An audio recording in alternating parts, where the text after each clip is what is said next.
Salut à tous, c'est Gecko et vous êtes dans l'antre du lézard.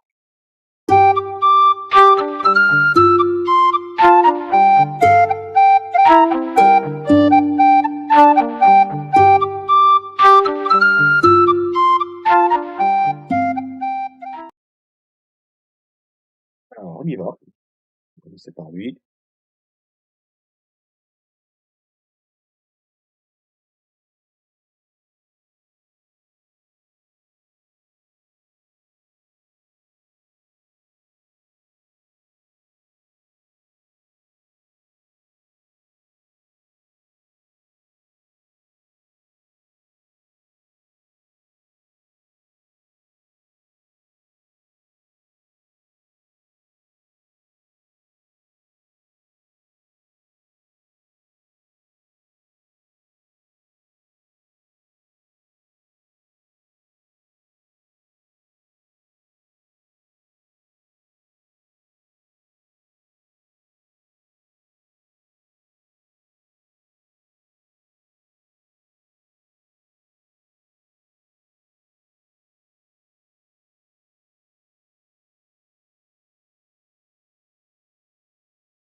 Pour l'épaulette, on dirait que sous l'épaulette, il y a une espèce de toge, enfin de débris de vêtements, que je vais laisser bien sûr pour l'instant en noir, et je peindrai ça plus tard, ou je laisserai le couleur.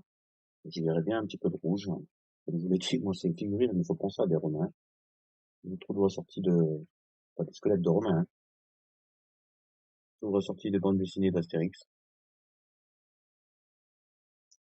D'ailleurs, dans d'autres extensions de HeroQuest, vous verrez que les squelettes n'ont pas les mêmes poses et l'armement et les armures des guerriers sont carrément différentes, quoi. Même peut-être voire plus intéressantes. D'ailleurs, c'est ce que vous pouvez voir dans ma dernière vidéo sur l'unboxing de l'extension Le Tourment de la Reine des Esprits, où les squelettes sont les mêmes que ceux qu'il y a aussi dans la prophétie de Taylor, si je ne me trompe pas, et ont une pose plutôt intéressante avec des boucliers. En termes de règles, je crois pas que les boucliers soient pris en compte, mais ça peut éventuellement être l'objet d'une campagne spéciale où vous pouvez créer un personnage qui sera équipé de ce bouclier qui aura un dé de défense supplémentaire. C'est le cas pour les héros, donc je vois pas pourquoi ce serait pas pareil pour nos squelettes.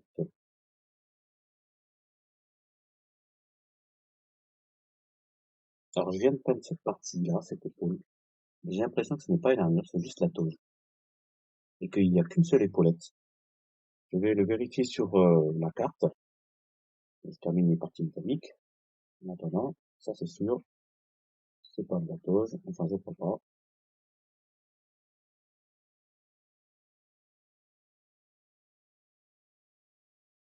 C'est une partie d'armure.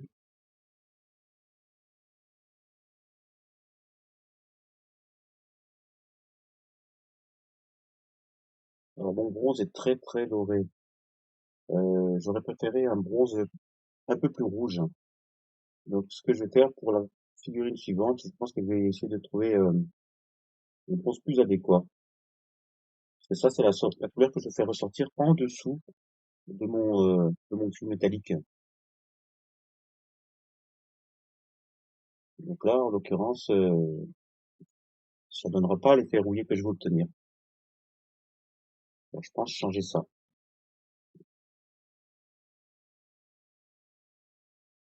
Alors, comme d'habitude, voilà, ces figurines sont par rapport à la boîte de base d'origine, enfin, le jeu qui a été célèbre dans les années 80-90, enfin plutôt 90.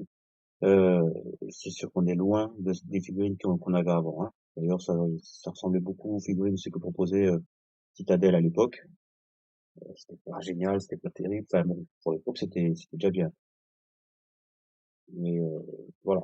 Mais par rapport à ce qui se fait aujourd'hui en termes de sculpture, voilà, au niveau des détails, ces figurines-là sont assez compliquées parce que on ne voit pas bien à quoi correspondent les pièces. Et c'est plutôt embêtant.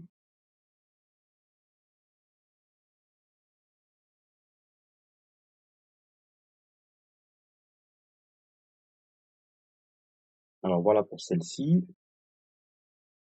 qui a une espèce de pommeau là, je sais pas si je vais quand même. J'ai mon brassard là, par contre, il faut que je prenne. Ça c'est sûr, sur du métal.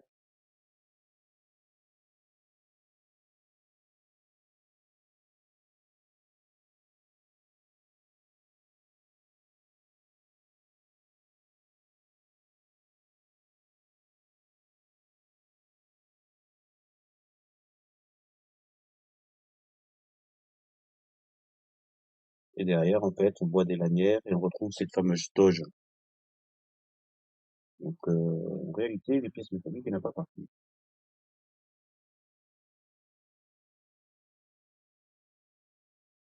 Donc voilà, pendant que celle-ci sèche, on va attaquer la deuxième.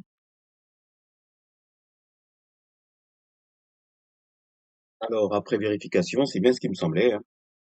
On le voit ici en image.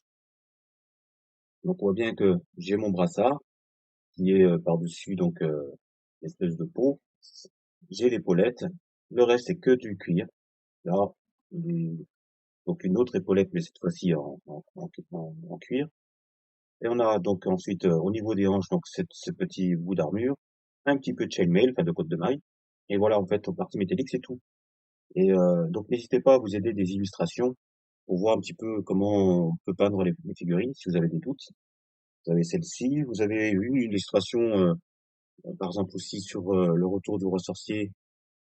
Bon, là, on voit ce squelette qui est carrément avec une jolie toge rouge, donc aux couleurs du roi sorcier, comme d'habitude, hein. On retrouve la même chose avec le guerrier de la terreur qu'il y a derrière. Voilà. Donc, c'est quelques idées. Bon, celui-là est vraiment mieux équipé en armure, hein. Je ne sais plus si ces figurines-là, les possèdent dans les boîtes. On peut apercevoir qu'au niveau euh, de, du bois de l'arme, on a une partie, donc, bien sûr, qui est laniérée et une partie boisée. Bon. Est-ce que je vais faire les détails, faire la différence? Je sais pas. Ça, je vais le voir. On trouve pareil ça ici, là. Comme je vous le disais, voilà, le bout de l'arme est bien en métallique. Et après, les lanières, eux, ils ont fait en bleu. Ça peut être intéressant. Du coup, cette couleur-là, ils l'ont rappelé sur la toge du bas. N'hésitez pas donc à vous aider des illustrations. Faites des recherches aussi sur Internet pour voir comment d'autres joueurs ont peint leurs propres figurines. Donc, dans l'immédiat, celle-là, je vais la laisser sécher. Je vais juste rajouter le petit bout là, le petit pommeau.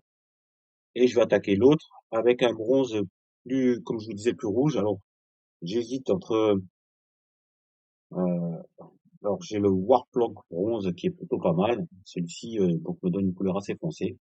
Je vais vérifier. J'ai du Hammered Copper.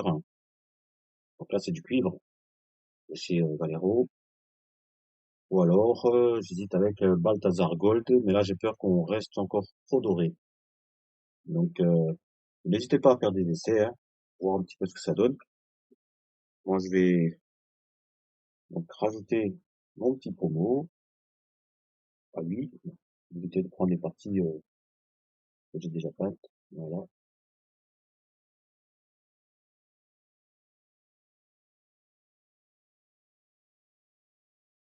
Voilà, je déborde un peu, c'est pas grave, tant pis, on reviendra dessus.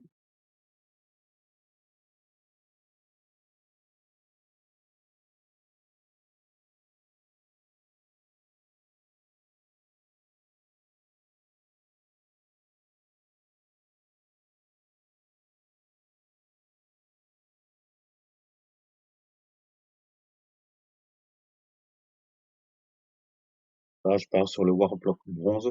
D'ordinaire, c'est ce que je fais, hein. Euh, quand je fais des armes rouillées, c'est la couleur que j'utilise. Là, j'ai tenté une alternative. Bon, bah, déjà, je suis pas satisfait. On revient. C'est que le Warplock bronze, quand vous l'appliquez sur le noir, on ne voit pas trop ressortir. Mais une fois que la figurine est entièrement peinte, enfin, les nuances vont revenir très vite.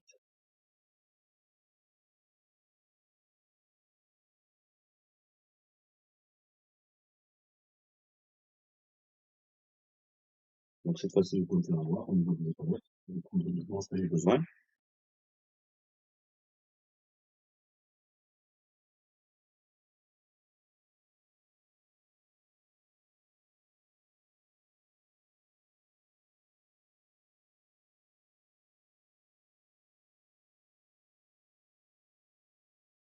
Alors, il me manque le dessous. Je vais prendre un peu de peinture, je n'ai pas de assez sur ma palette.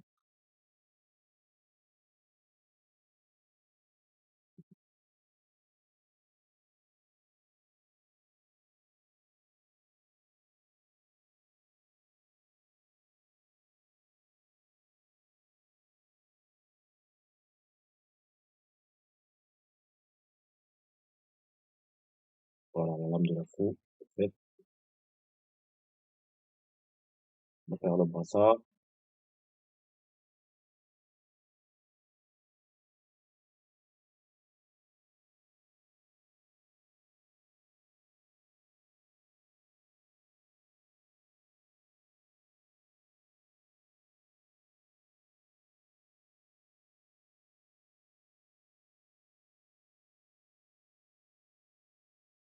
les roulettes.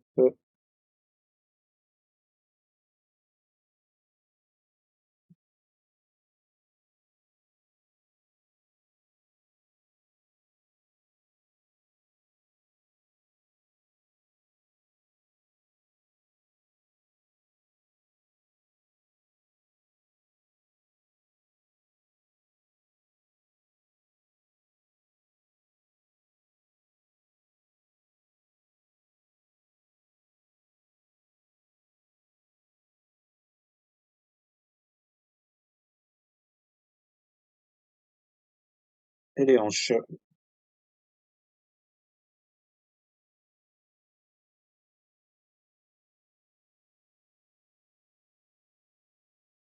Alors, sur ma figurine, je vois pas cette côte de maille. Enfin, si, en y regardant de près, je vois quelque chose, mais alors c'est très, très infime, hein. J'ai vraiment deviné qu'ils ont voulu faire une côte de maille. Comme je le disais, la sculpture, bon, c'est pas trop le top, hein. C'est très bien. Ça nous fait des jolies pièces de figurines. Mais à peindre après, c'est un peu plus compliqué parce qu'on n'y voit pas grand-chose.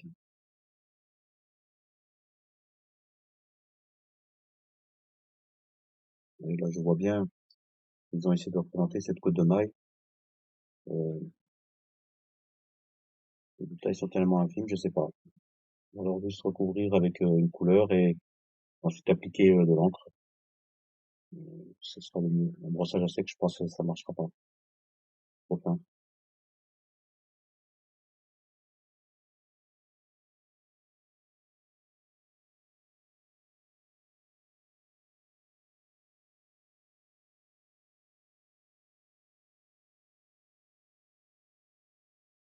Bon, un petit mot là.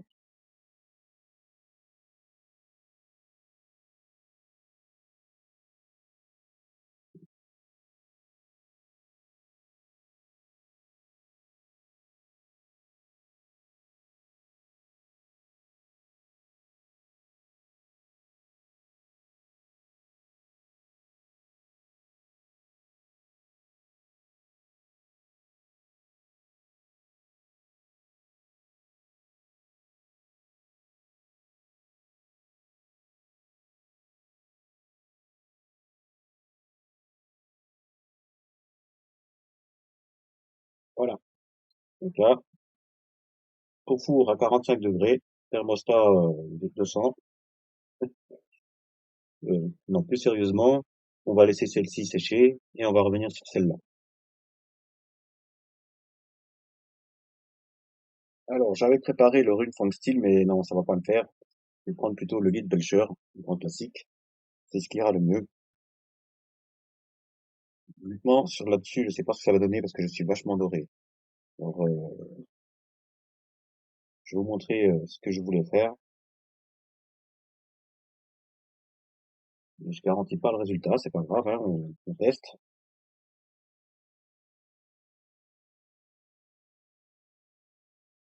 Je suis sûr que mes couleurs soient vraiment sèches. En fait, ici, je vais laisser le pourtour et je vais juste peindre l'intérieur, très simplement.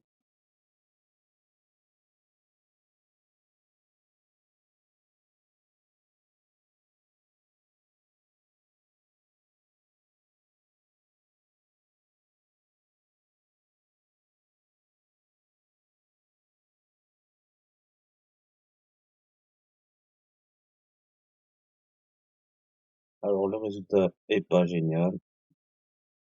Vu la couleur que j'ai choisie, je m'y attendais un peu. Alors est-ce que je peux rattraper ça ou pas? J'en sais rien.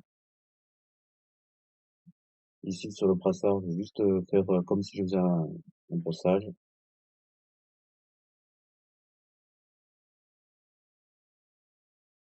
Pareil pour l'épaulette.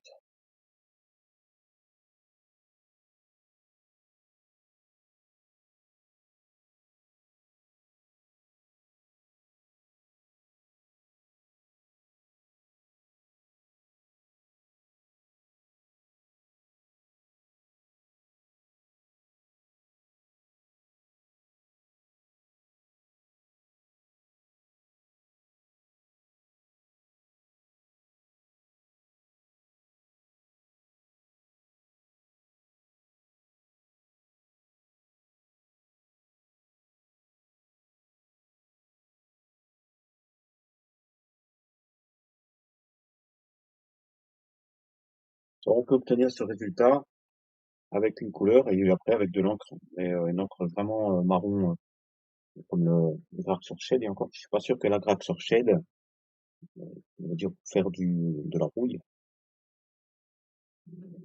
ressorte assez.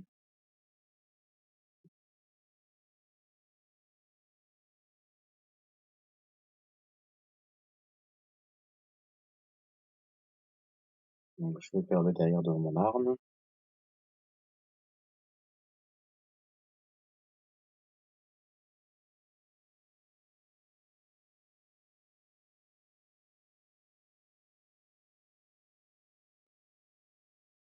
Je déborde un peu, exprès, donner mon effet rouille. Voilà. Euh, je vous montre de plus près. Donc, je suis pas satisfait du résultat. Je suis sûr que ça va être plus probant sur l'autre figurine. Au passage, je vois qu'ici, j'ai un petit téton que j'aurais pu enlever au clitter. Ça fait vraiment moche.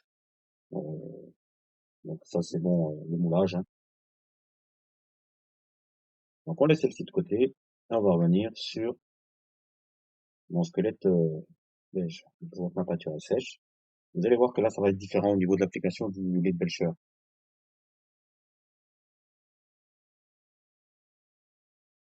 Ici, donc pareil que tout à l'heure. Je fais l'intérieur. Hop,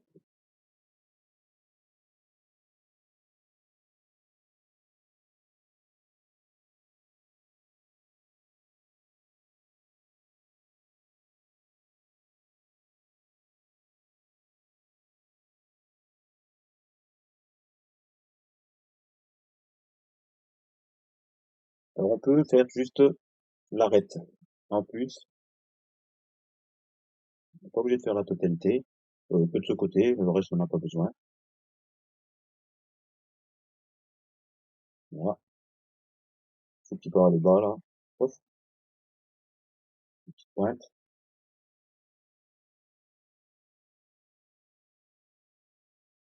Donc, mon épaulette,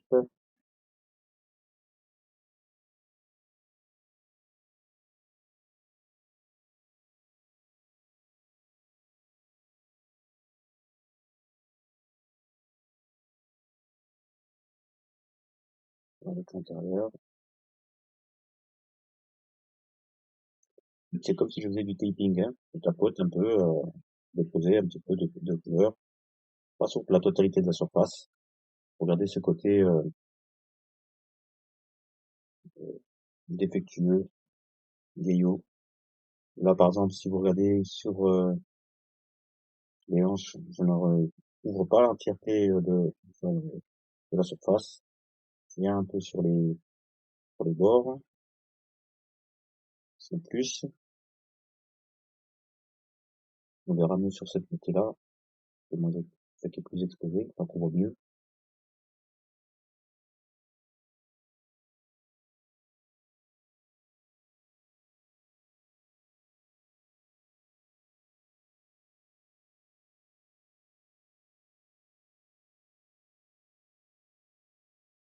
Là, il manque le brassard, j'avais oublié. Donc,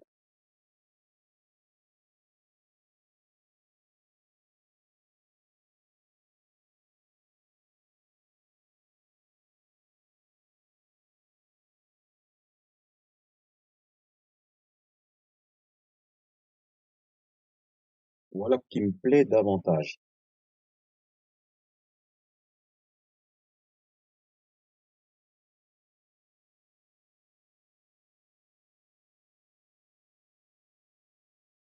Puisqu'on a parlé de ces fameuses doges, je vais essayer de le faire. Je vais d'abord préparer donc les boîtes de fourrure là, enfin les guêtres. Celle-ci, ça va être simple, il y aura juste de l'encre à mettre. Sinon, il va falloir que je revienne dessus. Alors, soit je refais du marron, ou alors je reprends la même couleur que j'ai utilisée pour le reste de la toge, à savoir du rouge pourpre. Alors, en l'occurrence, moi, c'est pas exactement du rouge pourpre que je vais utiliser. Je prends du cornred. Je suis pas très équipé en rouge, c'est mon plus foncé. Il y a plus foncé que ça. Mais là, je vais travailler avec ça.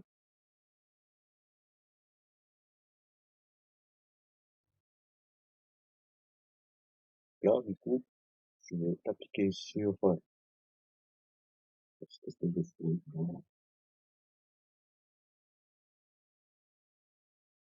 Je vais en mettre ici aussi,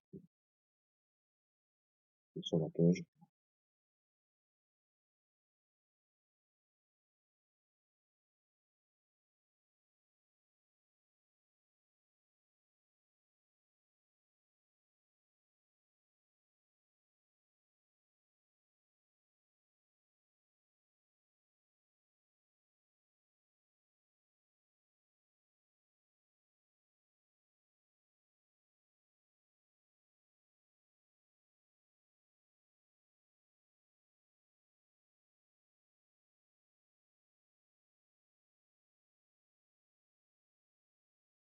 Et donc là, ici derrière, ça va être... Alors, ce que j'ai peur, c'est que là, du coup, comme j'avais déjà commencé à peindre en doré, ça ressorte pas. Mais on dirait que si.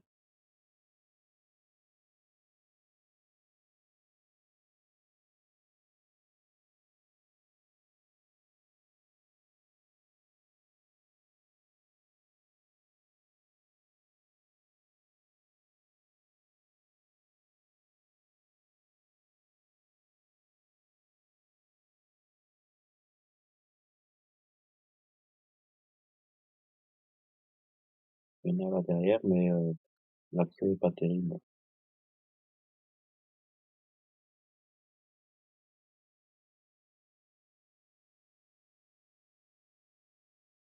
Donc, si vous n'arrivez pas à peindre, c'est pas grave, c'est que de toute manière, on ne se verra pas.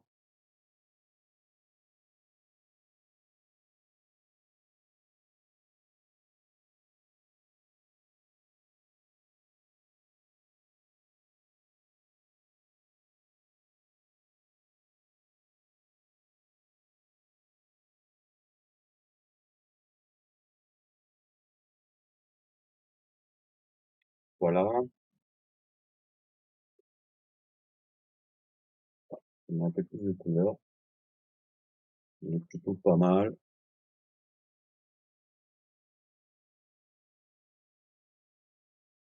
Voilà. Bon, c'est mes couleurs métalliques qui ne me plaisent pas. Je vais voir si je peux rectifier ça avec des couleurs, avec de l'encre, mais je suis pas sûr. On va passer à la deuxième.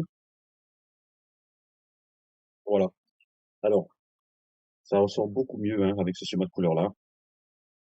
Mais sur une figurine davantage plus propre, des teintes qui sont assez diversifiées.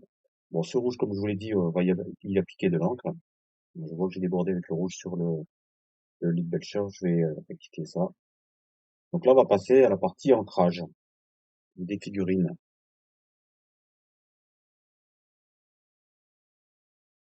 Alors, avec la Braxor Shade, je reviens donc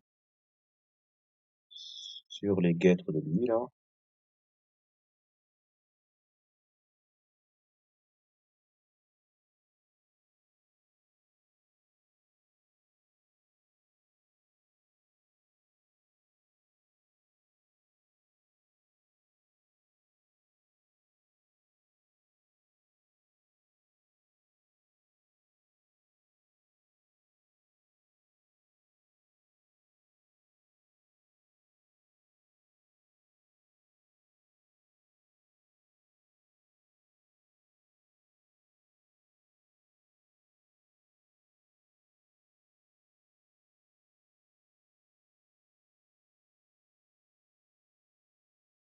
Voilà.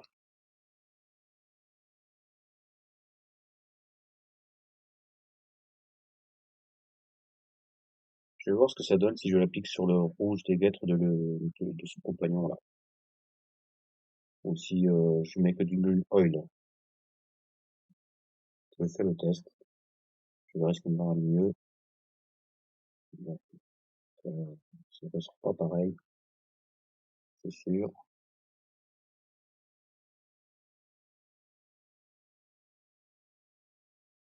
En général, voilà, quand vous avez des figurines d'infanterie, vous en avez plusieurs à peindre, n'hésitez pas à faire des essais sur, on va dire, un ou deux échantillons. De toute manière, vous pourrez toujours repeindre ces figurines, soit en les décapant, soit en repeignant et en corrigeant par-dessus. Bon, évitez la surcouche parce que c'est pas terrible. À la fin, on voit plus les détails, surtout que déjà ceux-là sont assez gratinés côté détails, et puis on les voit pas du tout.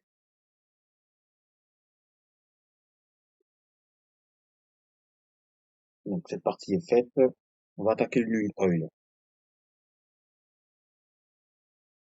Alors, là, j'en mets sur mon rouge. Je peux en mettre aussi sur partie d'armure.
J'absorbe un peu là parce que j'en ai un peu trop mis.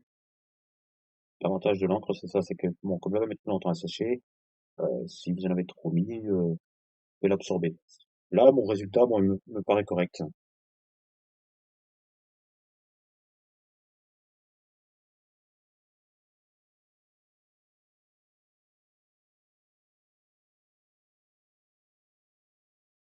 Je fais pareil avec le copain.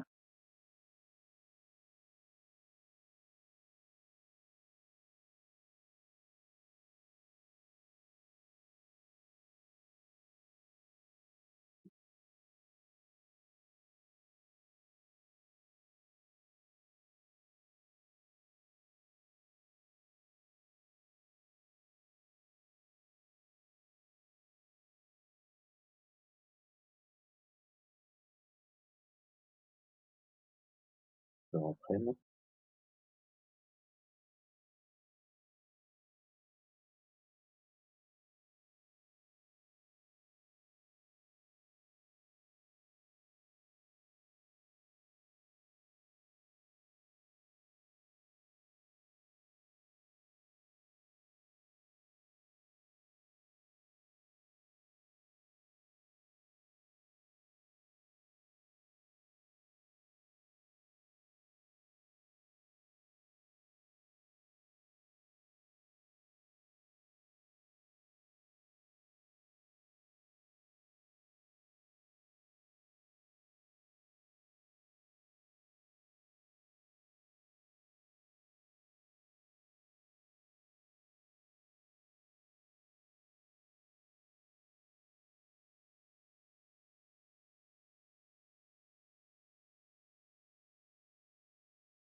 Voilà.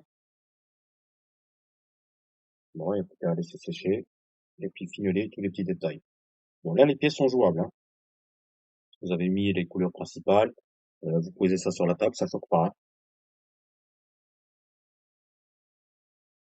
Alors, pendant que vous étiez absent, tout du moins, entre 2 coupures de montage, j'ai poursuivi un petit peu quelques ajustements et corrections des figurines et j'ai continué à faire, quelques étapes, bon, qui sont subsidiaires, mais que l'on peut effectuer pour rendre la figurine plus jolie et je vais vous les montrer sur les différentes figurines.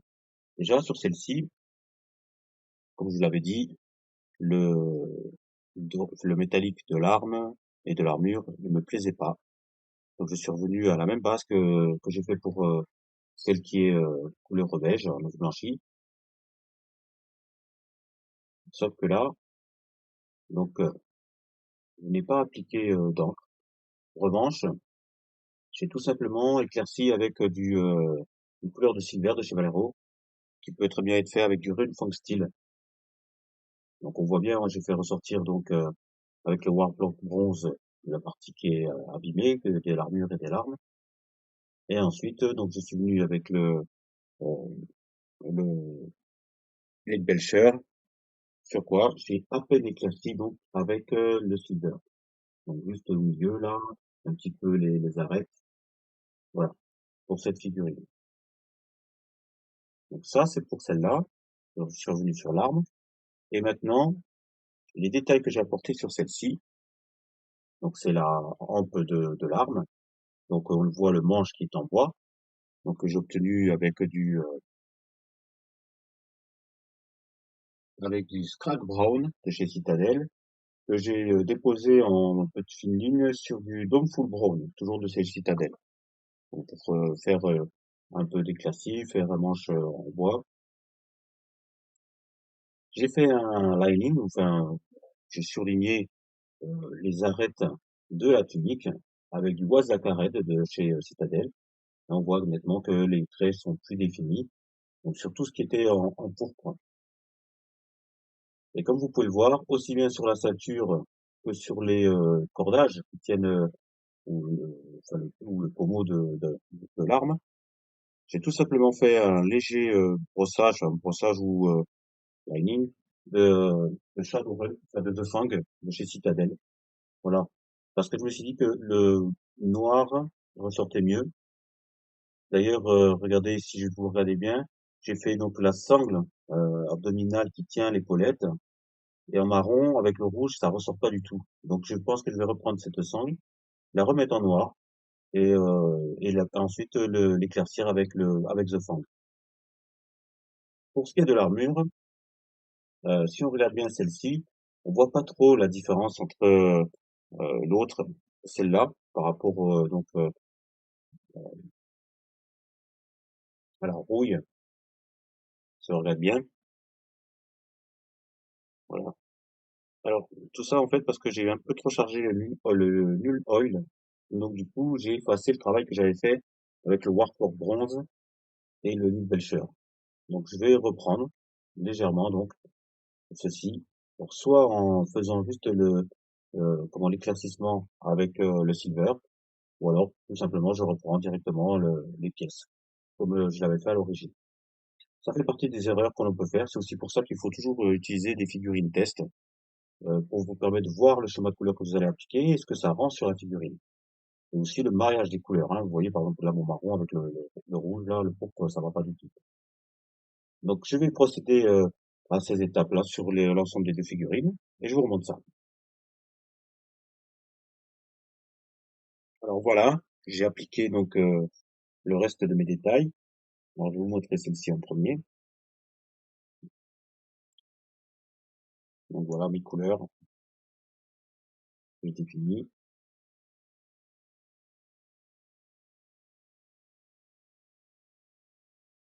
Et sur celle-ci, je suis revenu donc sur le métallique, comme vous l'avez dit. Et finalement, ça montre ça.